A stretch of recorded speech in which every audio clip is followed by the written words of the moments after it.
Morning YouTubers. Today I'm going to share some information on a tri-fuel conversion for my Predator 2000 or 2200 watt 2500 peak generator inverter. Will allow it to run off of gasoline, propane, or natural gas. This unit doesn't have one advertised on the US Carburetion website, and that's really the reason for this video. So I'll share some information with you and pass it on. Somebody else might enjoy it. Okay, I've drained the fuel tank and line and also started the machine and let it run till it runs out of fuel, any residual that might be in what's left in the carburetor and such. And now I'm going to remove the air cleaner, and that's one of the steps for installing the snorkel kit, and that is these two bolts here, and also there's one right down here. That was one of the things I had to do for the folks at US Carburetion, was remove that so that they could see the carburetor and get some detailed measurements on these two bolts here, because that's where the snorkel is going to actually replace this gasket between the air cleaner and the carburetor. That's where it's going to introduce the propane or natural gas. So I'm going to take that out, and then there is a nut on the bottom of the carburetor bowl. I'm going to take that out also. That's just in case there's a little bit of gasoline sitting in that bowl, to make sure that all the gasoline is completely removed from this machine. One thing, when you take this lower bolt out for the air cleaner, there's a little collar on there that just fills in that hole. Want to make sure you don't lose that little collar. I've got the air cleaner box removed, and I'm going to go ahead and remove. You can remove either one of these little bolts. That's the bowl nut, just to make sure we've got all the gasoline out of the system. And again, this gasket is what we're going to take off and replace. That's where our snorkel is going to go.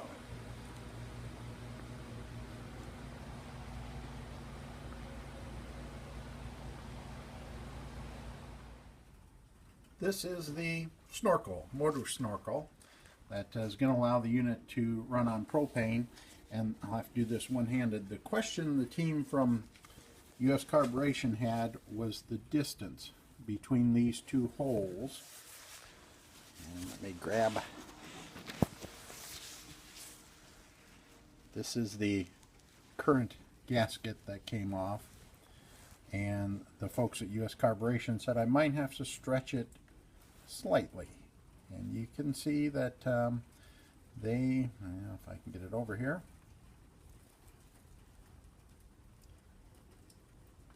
they do line up, but it's just a little bit off, but that's not going to be a problem. They said this is rubber and it's going to stretch a little bit, and it is going to fit on there. I'm doing this one-handed. Get one side started, and then do I stretch it just a little bit to get it to fit over the studs, and then press it in. And so the motor snorkel, and this is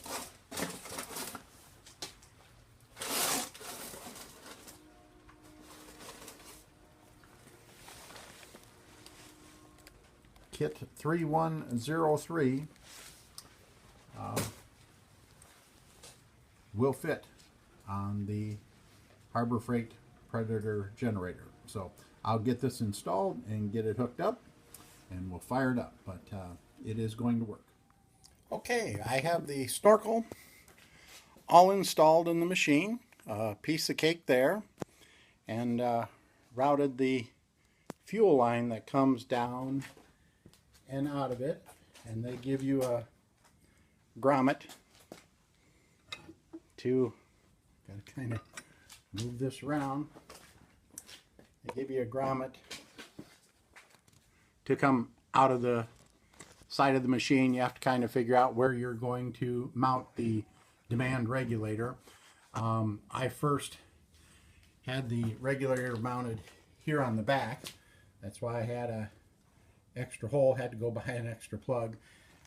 It was mounted below the exhaust, but there's still a lot of heat coming out of here, so I didn't think having it in back was a good place for the regulator.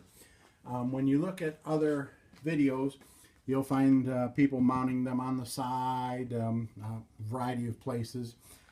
I've got my machine on this cart, so it's a little easier to roll around.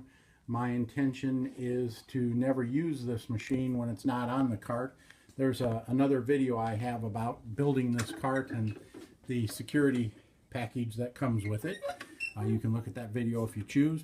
But because I had the cart, I decided I was going to mount my regulator to the cart. And like I say, I never intend to take it off the cart, but if I did, just got to clip this tie wrap and pull this hose off. They say you don't even need to clamp that, and the machine will be free from the cart. I also installed this 90-degree turn just to, 90-degree street elbow, just to make the hose so it doesn't stick out the side. It's going to be a little bit easier to store that way. So in a minute I'm going to fire it up, and it's going to be too loud for me to talk, so I want you to look at a couple of things. This unit is rated at 60 Hertz, and when I turn the meter on, you'll find it's registering about 59.8, I believe, with the machine just sitting at idle.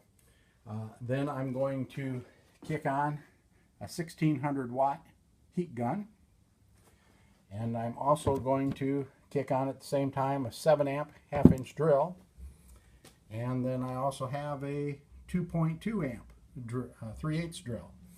I've already had the machine running, and it runs all three of these at the same time, no problem. And we'll check the meter again, and we'll still be at 59.8.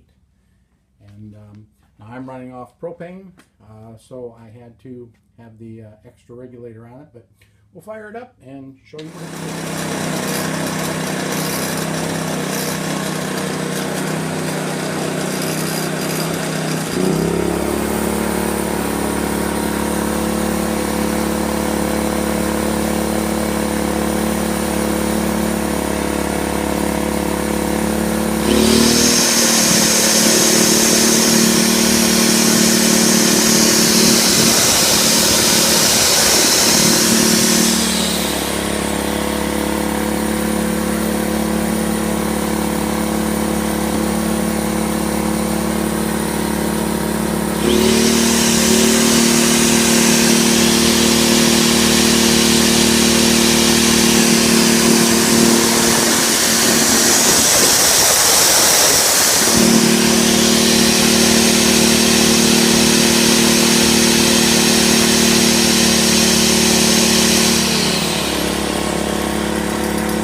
So there you have it.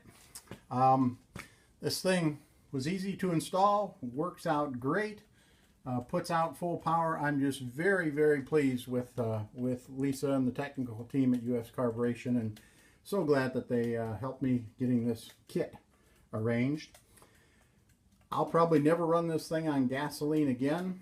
In my opinion, propane is so much easier to store. You don't have to wait or worry about it going bad. Even with stable, gas will go bad over time. If you do need to haul it somewhere and the propane tank falls over in the back of the truck, that's bad, but not as bad as a 5-gallon gas can falling over in the back of the truck. The other thing I told you earlier on, every time I use this machine, I would drain all of the fuel out of the tank, the lines, and the carburetor, which is quite a process because you have to take it all apart. Well, if I only want to run it for 10 or 15 minutes, that's a lot of work. Where with the propane, you just hook up the gas. There's a little primer button here that bypasses the regulator, shoots fuel right into the carburetor, the throat of the carburetor, start it up, and you're ready to go. You don't have to prime it. This unit has a fuel pump on it. If you're using gasoline and you've run it dry like I have, you have to pull it 20 times for that fuel pump to get fuel up to the carburetor before it'll start. This way you're injecting fuel right into the throat of the carburetor, and it normally starts in the first few pulls. The other thing, when you're done with it, they say just shut the tank off, the valve off on the tank, runs itself out of fuel, and you're ready to store it. So I think this is an excellent conversion. This kit for the snorkel, this regulator, and the regulator for the propane was $231. They included free shipping, which was nice. They had that special running, but I just think running these things on propane is just so much better, and I'm very, very pleased with this. So if somebody else has this machine, again, it's from Harbor Freight. It's the 2200, 2500. US Carburetion will hopefully soon be listing this as a unit that they provide a kit for on their website. If not, you can call Lisa and tell her you need a kit for the Chandra inverter, and she will fix you up, and I hope you'll be as happy as I am with it.